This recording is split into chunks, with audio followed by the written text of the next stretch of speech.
നമസ്കാരം. സ്വപ്നങ്ങളെ ചേർത്ത് പിടിക്കുന്ന വനിതാ രത്നങ്ങളുടെ ഷോ ഇത് റെഡ് കാർപ്പറ്റ്.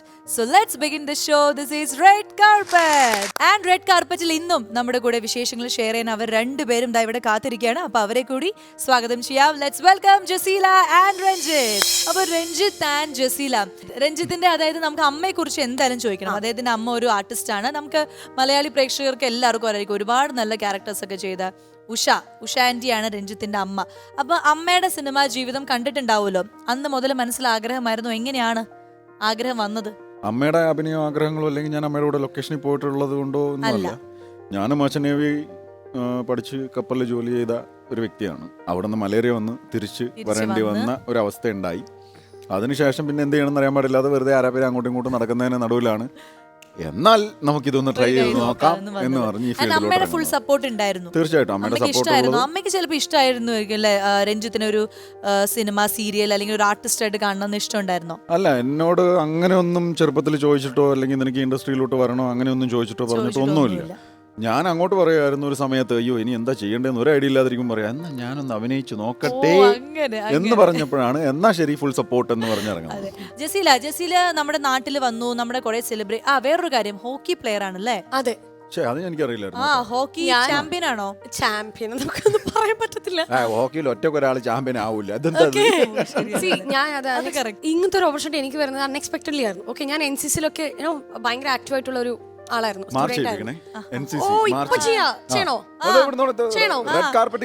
ഈ ചെറുപ്പുള്ളതുകൊണ്ട് എനിക്ക് ഒന്നിനും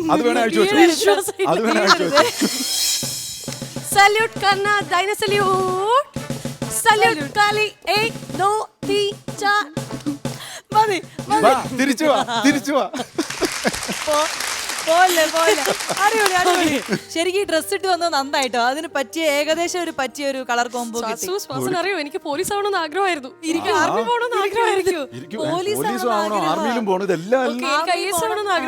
IPS ആവണമെന്ന് ആഗ്രഹമായിരുന്നു. ഓക്കെ, നമ്മൾ ഹോക്കിയിലായിരുന്നു നിർത്തിയത്. അവിടെ ഞാൻ തുടങ്ങാം. ഓക്കെ, സോ NCC-യിലുള്ള ആ ഒരു ബാച്ചിൽ ഞാനും ഒരാളായിരുന്നു. അങ്ങനെ ഇങ്ങനത്തെ ഒരു കോമ്പറ്റീഷൻ വന്നപ്പോഴത്തേക്കും, ലൈക്ക് കോമ്പറ്റീഷൻ അല്ല, ഇങ്ങനെ ഹോക്കി മാച്ച് വന്നപ്പോഴത്തേക്കും സോ അങ്ങനെ പഠിച്ചു. ഞാൻ ഹോക്കി ഒന്നും അറിഞ്ഞൂടായിരുന്നു, എങ്ങനെ പഠിക്കണം എന്തെന്ന് ഒന്നും അറിഞ്ഞൂടാ. സോ 1 ഇയറിലാണ് ഇതൊക്കെ നടന്ന്. പിന്നെ ഞങ്ങൾ മാച്ചിൽ പോയി, പിന്നെ ഇന്ത്യ റെപ്രസെന്റ് ചെയ്തിട്ട് 4th place ഒക്കെ ആയിട്ട് ഞങ്ങൾ തിരിച്ചു വന്നു. ജാർഖണ്ഡിൽ റാഞ്ചിലായിരുന്നു. സോ തിരിച്ചു വന്നു. അത്രേ ഉള്ളൂ. ആ ഒരു 1 ഇയർ എക്സ്പീരിയൻസേ ഉള്ളൂ. അങ്ങനെ ഭയങ്കര എക്സ്പീരിയൻസ് ഒന്നും ഇല്ല. അപ്പൊ നമ്മള് ജസീലയുടെ അതായത് ഒരുവിധം ഗെയിംസ് ഒക്കെ അറിയാന്ന് പറഞ്ഞു. അതിന്റെ ഇടയ്ക്ക് പറഞ്ഞു IAS-ഉം IPS-ഉം ഒക്കെ ആവാൻ ആഗ്രഹം ഉണ്ടായിരുന്നു. അപ്പൊ ജനറൽ നോളജും അത്യാവശ്യം ലോക വിവരങ്ങളും ലോകത്തിന്റെ കൾച്ചർ ഒക്കെ അറിയേണ്ട ഒരാളാണ്. ഇഷ്ടമാണ് പഠിക്കാൻ. അപ്പൊ മലയാളി അല്ലെങ്കിൽ പോലും ഓണത്തിനെ കുറിച്ച് എന്തായാലും അറിയായിരിക്കും അല്ലെ? അപ്പൊ നമുക്ക് വേണ്ടി ഓണത്തിനെ കുറിച്ച് ജസീല എന്താണ് മനസ്സിലാക്കി വെച്ചിരിക്കുന്നതെന്ന് പ്രേക്ഷകർക്ക് വേണ്ടി ഒന്ന് പറഞ്ഞു.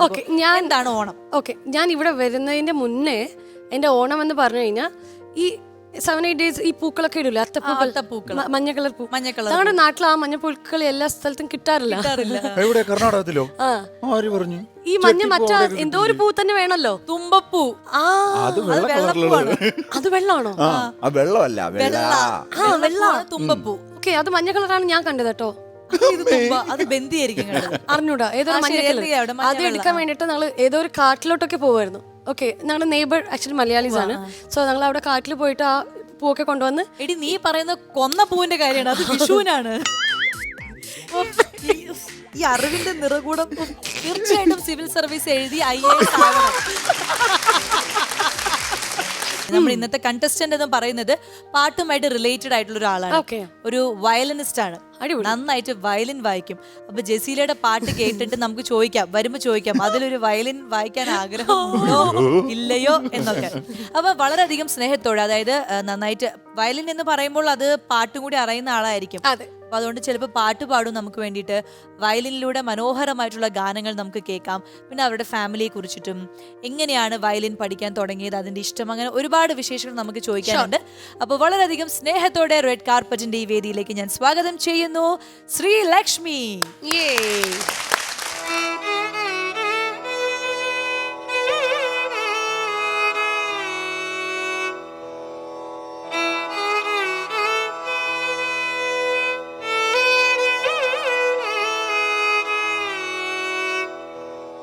നമസ്കാരം, എൻ്റെ പേര് ശ്രീലക്ഷ്മി.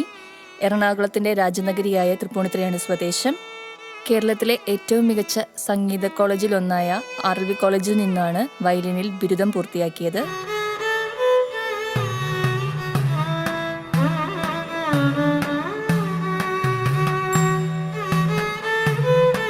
സംഗീതത്തിനു പുറമെ കാക്കനാട് ഇൻഫോ പാർക്കിൽ കാർണേജി എന്ന ഫേമിൽ വർക്ക് ചെയ്തു വരുന്നു.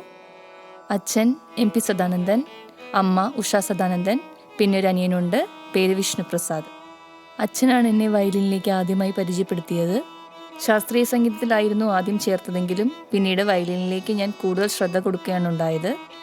വയലിനിൽ എൻ്റെ ആദ്യ ഗുരു ബാബുരാജ് സാർ ആയിരുന്നു. പിന്നീട് പ്രഗത്ഭരായ പല ഗുരുക്കന്മാരുടെ കീഴിലും പഠിക്കുവാനുള്ള അവസരം ലഭിച്ചിട്ടുണ്ട്. ഇപ്പോൾ നിലവിൽ കോടമ്പള്ളി ഗോപകുമാർ സാറിൻ്റെ കീഴിൽ പഠനം തുടർന്നു വരുന്നു. സ്കൂൾ തലത്തിൽ വായ്പാട്ടിലും വാദ്യോപകരണ സംഗീതത്തിലും ഏറെ അംഗീകാരങ്ങൾ കിട്ടിയിട്ടുണ്ട്. കൂടാതെ നിരവധി സംഗീത സദസ്സുകളിൽ ഭാഗമാകാനും ഭാഗ്യം ലഭിച്ചിട്ടുണ്ട്.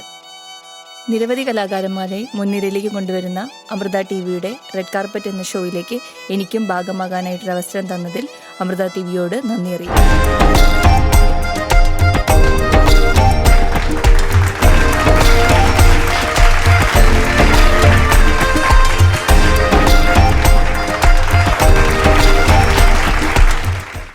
റെഡ് കാർപ്പറ്റിലേക്ക് സ്വാഗതം. അപ്പോൾ ശ്രീലക്ഷ്മിയുടെ കുറെ വിശേഷങ്ങൾ നമുക്ക് കേൾക്കാറുണ്ട്.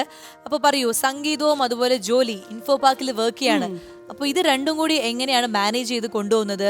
ചെയ്യാൻ ഇഷ്ടം ഏത് ജോലിയാണ്? എനിക്ക് ആക്ച്വലി രണ്ടും ഈക്വലി ഇഷ്ടമാണ്. വെച്ച് കഴിഞ്ഞാൽ വയലിൻ ഒരു പാഷനാണ്, സൈഡ് ബേസ് പോകുന്നു. ജോലി എന്തായാലും ആവശ്യമുള്ളതാണ് രീതിയിൽ.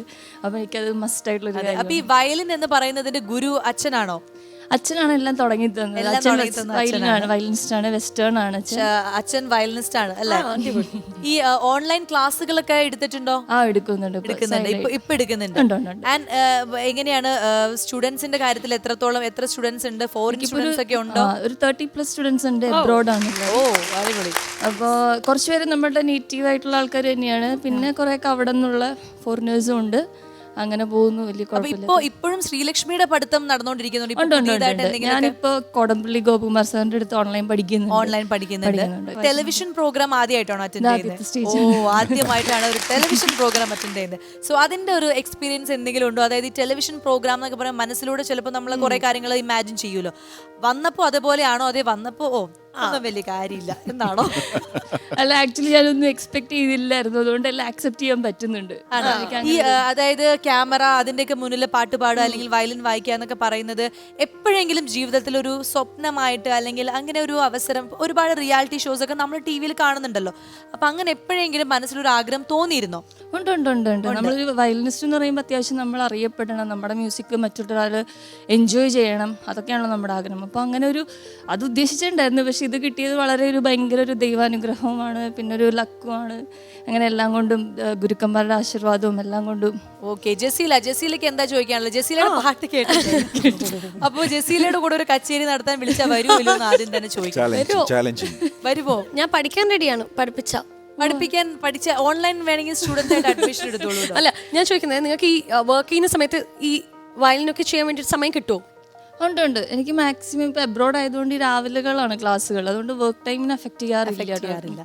ഓക്കെ, സോ എത്ര hours ആണ്? ഇപ്പൊ ഓൺലൈൻ ക്ലാസ്സസ് ആണെങ്കിൽ എത്ര മണിക്കൂർ കൊടുക്കും? 1 hour ക്ലാസ്. നമ്മൾ 1-to-1 ക്ലാസ് ആണ്. 1 hour ഒരു കുട്ടിക്ക് ഡെഡിക്കേറ്റഡ് ആയിട്ടിരിക്കണം. നമുക്ക് എന്തായാലും ഫാമിലി ആയിട്ട് അവരോട് സംസാരിക്കാം. നമസ്കാരം, റെഡ് കാർപ്പറ്റിലേക്ക് രണ്ടുപേർക്കും സ്വാഗതം. രണ്ടുപേരുടെ ആ ചിരിച്ച മുഖം കാണുമ്പോൾ തന്നെ മനസ്സിലാവുന്നത് അവർ എത്ര ഹാപ്പിയാണെന്ന്. അപ്പൊ ആദ്യം അച്ഛനോട് തന്നെ ചോദിക്കാം. അച്ഛൻ, താങ്കളാണ് ശ്രീലക്ഷ്മിയുടെ ഗുരു എന്ന് പറഞ്ഞു, ആൻഡ് വയലിനിസ്റ്റ് ആണ് താങ്കൾ. അപ്പോൾ എങ്ങനെയായിരുന്നു കുട്ടിക്കാലത്തെ ആ ഓർമ്മകൾ? എന്തെങ്കിലുമായിട്ട് നമ്മൾ ഷെയർ ചെയ്യാനായിട്ടുണ്ടോ? ഞാൻ പഠിച്ചിരിക്കുന്നത് വെസ്റ്റേൺ ആണ്.